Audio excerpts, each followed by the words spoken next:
This episode is brought to you by Battleborn Batteries, the best name in the RV and marine industry.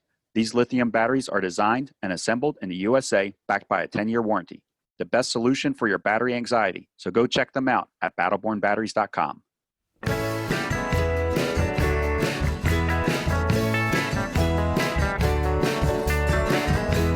You are listening to Beyond the Wheel, a podcast about the people and ideas that drive the RV community forward.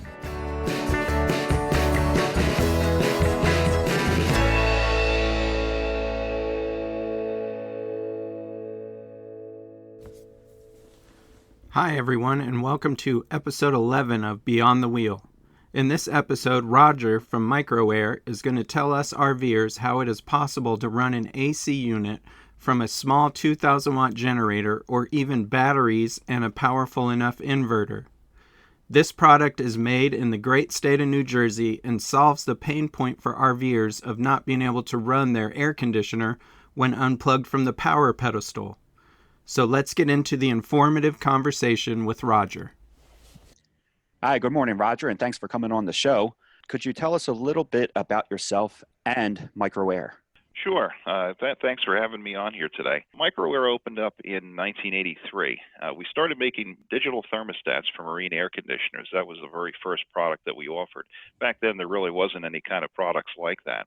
And we expanded that over a number of years to a variety of different control systems for electronic devices. We got involved in a project quite a while ago with the Coast Guard to try to make an air conditioner work on a very limited power source. And that kind of expanded into the current project that we're here to talk about today, and that's Easy Start. So you started with marine applications, it sounds like. When did you jump into the RV applications? Was it during the Easy Start project, or were you involved in RVs before that? No, actually, we haven't been involved in RVs. Here's how it basically came about. We started in, I want to say, around 2012. We were working with a project with the Coast Guard, and they had some difficulty getting their air conditioners to run on some generator systems that they had installed in some boats that they were building. So as a result, we started working with a system, with an electronic system, to let them do that. We realized that when we developed this system that there was quite a few applications out there, and being in the marine industry, we started out with sailboaters. These guys are on very small boats, and of course they have small air conditioners, and they can bring aboard one of the new inverter generators like a Honda 2000 or 2200 and be able to run their air conditioner. Well, we put that in marine use, and shortly thereafter, a couple of guys from the RV industry came and said, "Hey, this would work great for RVs too." So at that point, we started marketing to a few of the RV owners. And I'll tell you, it's really been a very popular product since then. So specifically about the Easy Start, you said it's been on the market since about 2012, or is that when you first started working on it? That's when we first started working on the project. It's really been in the RV industry for probably about the last 3 or 4 years. Oh, okay. It's fairly new. I don't know if I've heard about it before. Sean told me that he installed one on his RV, so that's probably why I haven't heard of it just yet. So could you explain a little bit of what it does and how it works in like simple terms? I'll do my best. Most people have noticed the flickering lights that occur when your air conditioner starts. Well, that's because an air conditioner really wants to draw about 4 to 5 times its running current when it starts. This surge is a big problem for like inverters and generators, and even for some power outlets, like if you're trying to use your unit at home. What Easy Start does is it controls the starting current on the compressor motor itself, which makes the motor start a little bit slower, but it dramatically reduces the starting surge and all that extra current that you see, and of course reduces all the flickering lights and problems that you would have. By reducing the current, I also noticed that it doesn't make that banging noise kind of when it starts up. Yeah, I was going to say the same thing. That's absolutely correct. Because it starts a little slower, see, what the motor wants to do is it wants to try to spin up as fast as it can in order to get started. And this is necessary, and this is actually one of the characteristics of the standard configuration of the way a motor starts, is it wants to try to start up really, really fast. The problem with that is that in order to do that, it draws a whole bunch of current. And that's what makes all that noise, is basically it's drawing all this current trying to start up very quickly. Well, by controlling the start, we can reduce the amount of current and quiet the compressor down as well at the same time. Oh, okay. That makes sense. Does this work with most AC units? Are there units that it doesn't work well with, or will work with most RV units? Absolutely. It'll work with almost any single phase air conditioner, including central air conditioners, window air conditioners, portable, the under counter ones that you would find in some of the smaller RVs, and basement models that you would find in the larger RVs. A large number of our customers use them as for the rooftop units, as you guys have found out. That's probably our most popular application. That's what you did, Sean, right? Yeah, I installed mine on my roof AC. I didn't realize there was the applicability to all these different types of AC units.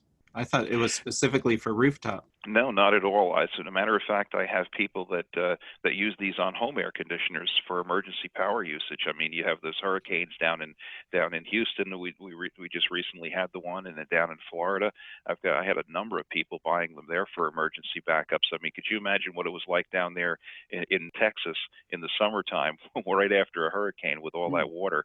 You know, the humidity must have absolutely been stifling.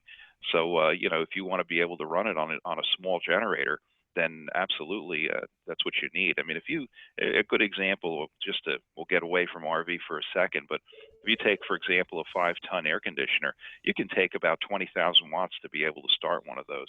Use an easy start. You can drop it down to around 10 or 12,000 watts to be able to run the same one. So it's almost half the size of the generator to run the air conditioner. Wow. Yeah, I didn't. That's pretty incredible. So there's two different models on your website. There's the 364 and the 368. How would an RVer know which one that they would need?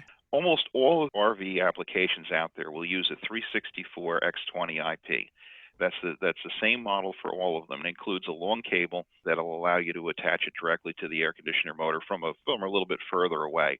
The other unit, the 368, that one handles larger compressors. In marine, you would use it for like a chilled water system. In a home air conditioner, you'd use it for a 3-ton or a 6-ton air conditioner, something like that, anywhere between 3 and 6 tons. That's what the larger one is good for. That'd be about 36,000 to, say, 72,000 BTU. Oh, okay. And most RVs are around 13 or 15,000, right? That's correct. Most of the RVs you'll find are either 13 or 15, although there are some smaller ones out there that only run, say, 10 or even 7. It depends on the size of the RV. Okay. So definitely the 364 would work. Yes, it'll work for all of those applications. The only exception is if you get very small air conditioners, like around a 7K, we do have a different model for something that's that small. Because there are some small changes we need to make inside the unit for that. And also for 220 volt applications, there's a different unit as well. But for RV in the United States, just about everybody's going to get a 364 X20 IP. I was working with a buddy of mine, and we installed 2 of the 364s in about an hour and a half. Is that about normal for self-installation? And I should add also that it was also 2 phone calls to you. I would say that's entirely normal and on par with most experiences. The first one is always the hardest because you need to identify the components, and most people have never really taken the cover off and even looked inside it before. So that takes a few minutes to figure out, okay, where are the screws and how do I get this thing apart? An experienced installer can probably do them in about 15 or 20 minutes. So it's a lot easier than you realize. Once you've done it the first time, most people tell me that the second one is a piece of cake. Sean called into you for questions. Roger, is that typical? That are you the guy that fields these questions, or would somebody normally call into the company and talk to a tech? Well, a lot of times I do directly answer a lot of the questions when people call. What we're doing is I've got an extensive website with a knowledge bank on the website, and pretty much all the questions that I come up and answer on the phones, I go out and I make up a knowledge bank entry, and we put that information right on our website. So if I'm not here, this is outside of business hours, then certainly you can go right to our website and get that information as well. Okay, we'll be able to link that to our website. And I'm curious, so Sean did the installation himself, but is there dealers, is there Does a dealer need to be a certified micro-air installer, or is this something that we would be able to bring to a dealer and say, hey, I'm not comfortable going up on my roof. Will you guys install this? We do have quite a few dealers who are installing these, but I would say in the last year or so, the majority of the installations were self-installed. There are a lot of customers who are not near a dealer and can't climb up and do the installation. In those cases, we recommend they go to find a local HVAC tech or an electrician to be able to install the units, which is another option. I mean, for guys that are at least a little experienced with wiring, they're really not that hard. There's a total of 4 wires, and it's part of identifying it. I've got very comprehensive guides online that include most popular air conditioners, and those guides are really invaluable when it comes to installing these things. It's just basically to help you identify which wires you need to change. Yeah, it seemed pretty easy once like you said, once you get past taking the cover off and identifying the wires, it's pretty easy. It's really just cutting and splicing wires together. So, and for rooftop applications, there's an optional installation kit that you can get as well. The reason we don't offer them for everything is because many of the other applications, they need different connectors and things to be able to install them. But rooftops are pretty consistent in the RV industry. So from one unit to the next, I can offer a selection of connectors and some ties and stuff that make the job really easy. Yeah, we actually used that when I did my installations. We bought the kit, and that really helped a lot because everything's right there in the kit for you to use. So you know if you're doing it right because you might have too many extra pieces left over. After you install it, you have to run the AC off of your shore power for the first 5 starts, and it goes through some sort of learning process. Is that something you can explain? Oh, sure. Basically, the Easy Start wants to learn the characteristics of properly running the compressor itself. And we do that because we're going to be starting under a bunch of conditions that really aren't optimal for the compressor. In other words, when we put a small generator out there and we start it up, the generator might bog down a little bit, and it's not going to be providing the optimal power that a line would supply. So what it does is it takes several measurements during the start process, and it stores those measurements so that it knows what the air conditioner is looking for when it actually is running properly. And it can use that information to change the characteristic of the start for a marginal power source like a small generator or an inverter. So it actually has a memory. Yes, it actually remembers exactly what it takes to run it. And one of the questions that often comes up with these is, can I start this on, can I learn it on a generator? You know, you guys have recommended that we learn this on shore power. And the answer to that is yes, you can learn the Easy Start on a generator as well. We basically started asking people to learn it on line voltage because many people were trying to learn them on very marginal sources. Like, for example, they'll put their generator in eco mode and then they'll do their first start. And it really didn't there were times where that wouldn't give the best information to Easy Start to do the starts. That became a little bit of a problem. So we've recommended that people use at least a larger generator or better power source, or even we have had people use the Honda 2000s that are taken out of eco mode to do the learning starts. So that's possible to do that, but our recommendation is just to try to use the best power source the first time that you have available, and then do your 5 learning starts. And they can be done as regular operation. Like if you're going to a campsite and you're going to plug in and you're going to run this thing for the weekend, go to the campsite, plug in, run it for the weekend. I mean, it doesn't have to be a process for you. You can actually do it in regular operation where it cycles itself off and on and learns all by itself. Oh, okay. So you don't have to do the let it run for a few minutes, shut it off, let it sit, and then turn it back on like 5 times in a row. Just normal operation will allow it to do the learning that it needs. Yes, absolutely. I mean, you know, I have some people they'll install the unit and they want to make sure that it works, of course. So you do your very first learning start, and then they might turn it off, clean up, and make sure it's going to start a second time. And at that point, you know, if you're going to go to a campground this weekend and plug in, go to the campground, plug in, turn the air conditioner on, and let it do its regular cycling, and it'll learn all by itself. You know, no need to make a process out of it. Okay. Yeah, that was my question too. So it's more like the cycles, not on-off starts. That's good. Absolutely. It's just the starting cycle. So it really doesn't matter how long you wait in between starts. There's no real special magic to it. In fact, there's a 5-minute delay timer inside of the Easy Start that controls it anyway. So it'll always wait a not long enough time between starts. And I'm curious too about, Sean, you installed it yourself, and maybe this will be helpful for our listeners. So the size of the device, I guess after you install it into your AC unit, there's room, you put your cover back on, everything's sealed up. There's no special cover that you had to replace your AC unit with. No, actually, we installed it on mine, and actually Dan had a different rooftop AC model than I did. There was plenty of room in both. For the box, it's a pretty small box. It actually comes with stuff to mount it inside of there under the cover. In both cases, there was plenty of room for that to be mounted. So you're not doing any like what I would consider like hard fitting. You're not cutting pieces away to make room or nothing like that. No. It just kind of fits naturally in there. Yeah, well, we didn't have to. I don't know if Roger's ever heard of anybody having to do that, but we certainly didn't have to. Okay. No, the only time I've ever seen one that's difficult to install is for some very, very early Penguin air conditioners, probably I want to say maybe 2000 or earlier. Those ones are difficult because of the way they're constructed.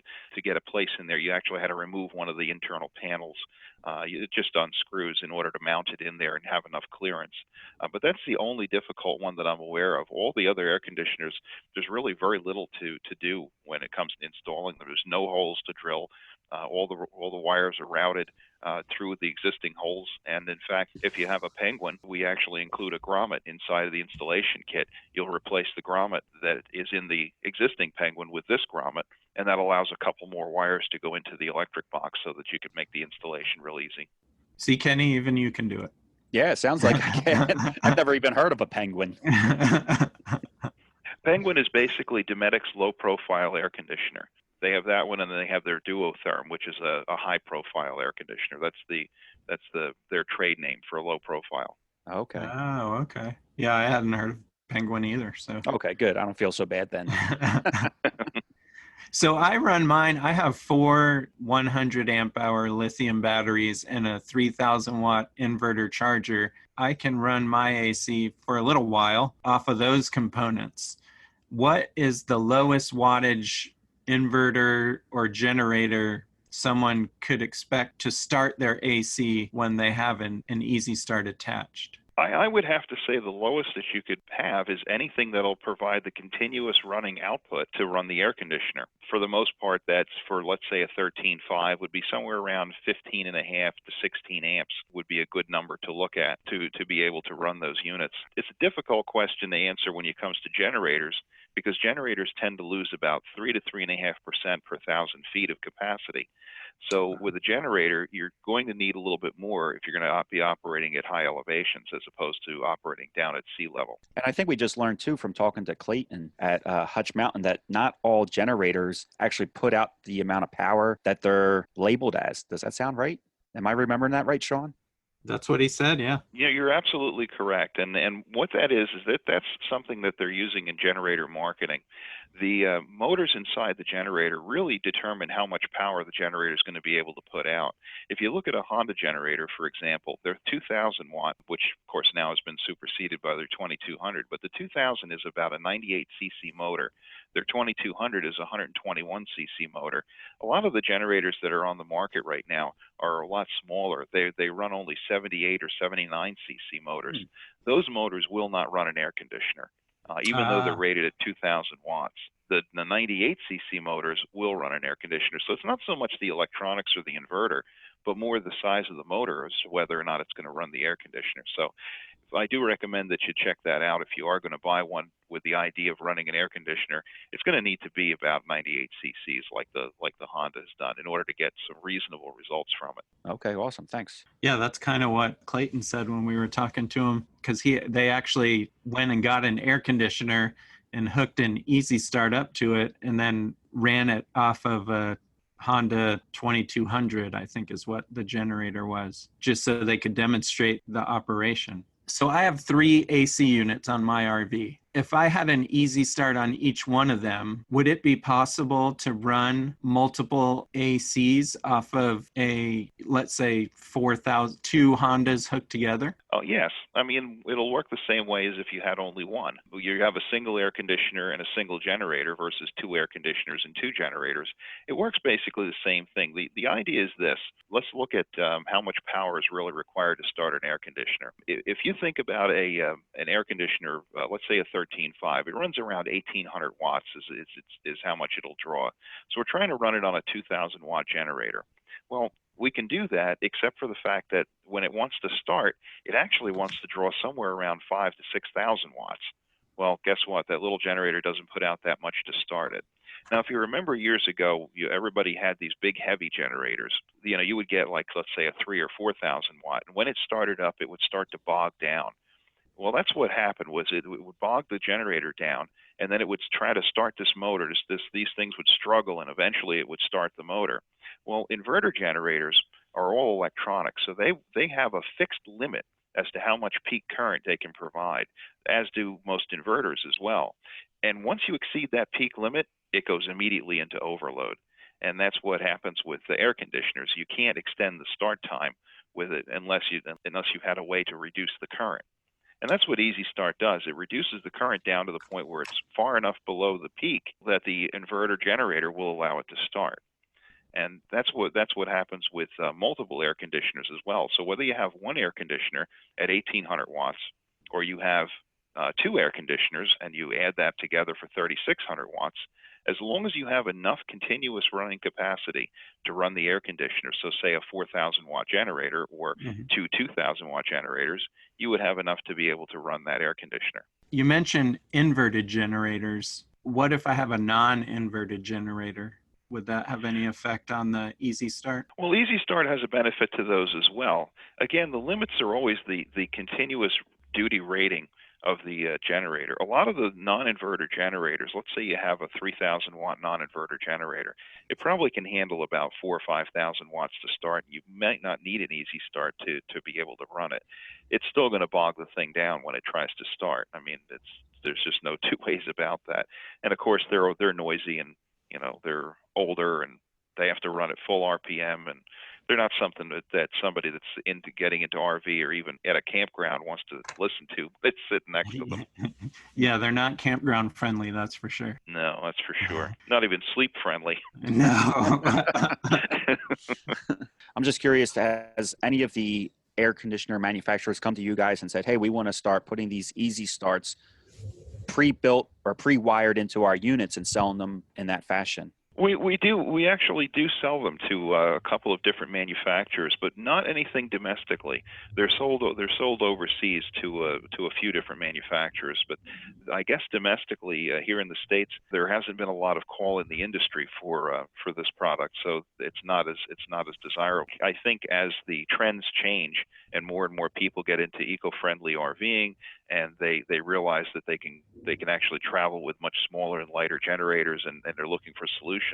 I think that more than likely more manufacturers will start offering this in domestic products. We talked in the beginning about how it slows down the start of the rotor or the compressor. Will this have an effect of extending the life of the AC unit since it's not having that harsh startup? We don't market it as such, and the reality is it possibly could, but I think anybody that's in air conditioning realizes that the majority of the problems that you have with an air conditioner is not really the electronics or the coil or the windings, but more the refrigeration loop, the compressor itself, the motor, the pump, and wear and mechanical wear more than it is electrical wear. So, that's why we don't market it as such. I think the most important thing to note is just enjoy the fact that it doesn't start as noisily as it did before. It's much more quiet when it starts. I wouldn't push and say that it's going to lengthen the life of your compressor in any way. I mean, but like you said, it does start much more gently than before, so perhaps it'll have a little less mechanical wear. And just the efficiency that you're getting as far as energy use is, that's huge. Oh, sure. I mean, the biggest thing, if you're thinking about whether it's an inverter or you're running it on a generator, you're going to use a heck of a lot less energy running a 2,000 watt generator than you would the recommended 4,000 watt generator is, then that's what most of the air conditioner manufacturers will tell you is, hey, I need a 4,000 watt generator to run this air conditioner. And the fact is, with Easy Start, you don't need that. You can run them on only a 2,000 watt generator. And again, it depends on your elevation. I don't think I've stated that quite clearly enough yet. But when you're running on a small generator, you do have to pay attention to what elevations you're running it at. Anything east of the Mississippi, a 2,000 watt generator on a 13.5K air conditioner will work just fine. But when you start getting out into the Southwest and you're getting into high desert, you're definitely going to need a significant increase in generator size. So it is something to keep in mind that temperature and elevation does play a critical role in your selection for a generator. Oh, I didn't realize that. So that's a good point. Roger, I'm curious. I have a AC heat pump installed in my RV, and I'm wondering, are the benefits for the AC heat pump the same as the benefits for when you're running your AC unit? Yeah, absolutely. It's the same benefit as if it were just a plain air conditioner. The motor responds the same way. The motor is going to start, and it doesn't turn in the opposite direction. It still starts and runs exactly the same way. So you're going to see the same surge current that would be there, whether it's in heat mode or whether it's in cooling mode. The difference in between the two is what's called a reversing valve, and it changes the flow of Freon through the system to allow you to extract heat from the outside air and put it into the RV, as opposed to extracting heat from inside the RV and moving it outside the RV. So that's the only real difference. As far as Easy Start and lowering currents, it'll lower currents whether you're trying to start your air conditioner in the middle of winter or whether you're starting it in the middle of summer. And say the AC unit would fail. Have you heard of any issues with warranty or anything like that? Someone taking their RV with an Easy Start and they said, look, we're not going to replace your AC unit under warranty because of Easy Start installed in it. I have heard of dealers telling people that there's warranty issues. In fact, some manufacturers even list that installation of additional devices on your air conditioner it can void the warranty. What I will tell you is that it's likely that the RV industry really hasn't had to address the fact that it's actually illegal in the United States to make such a claim. You can add things to your car. You can add things to your truck, to your tow rig, and you're not going to void the warranty unless the thing that you added directly contributed to a failure.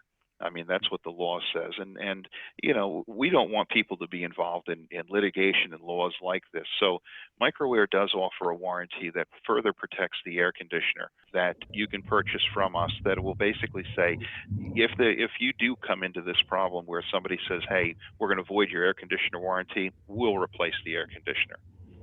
So there is an extended warranty available for this eventuality, but from a legal perspective, they don't have anything to stand on for because there is laws in this country to prevent companies from saying something like that. Okay, that's great. That's good to know. You mentioned the extended warranty. What's the warranty on the Easy Start product? The warranty on the product itself is a 2-year warranty. All you have to do is take it off, send it back out to Microair. We'll do a full evaluation. If it's repairable, we'll fix it. If it needs to be replaced, we'll replace it. It's awesome. The best place for people to purchase these, your website is one place. Are they offered for sale anywhere else? Any of the major RVing stores, things like that? We've got a full list of dealers on our website. There's actually a dealer map, and there's a number of places that you can purchase them from besides our website. Certainly the website is where you would go if you're doing a DIY installation, but the dealers will also help you out, and it certainly might be better to go and see one of our dealers if you plan on getting it installed through a dealer. And I think that is all of our questions. But before we let you go, Roger, is there anything else that you would like to talk about that we may have missed? Sean and I often do miss something. No, I think we've done a pretty comprehensive job here. If you guys have any other questions, you can certainly call me back and we can add to this. What a great product for RVers that like to be unplugged. We really appreciate Roger sharing some knowledge about air conditioning and the Easy Start product. If you are ready to purchase one or want more information, go to their website at microair.net. On the site, you can learn more about Easy Start and the other products they produce. Thanks for tuning in, and safe travels. Before we go, we would like to thank our sponsors, Battleborn Batteries, the best name in the RV and marine industry. These lithium batteries are designed and assembled in the USA and backed by a 10-year warranty. The best solution for your battery anxiety, so go check them out at battlebornbatteries.com.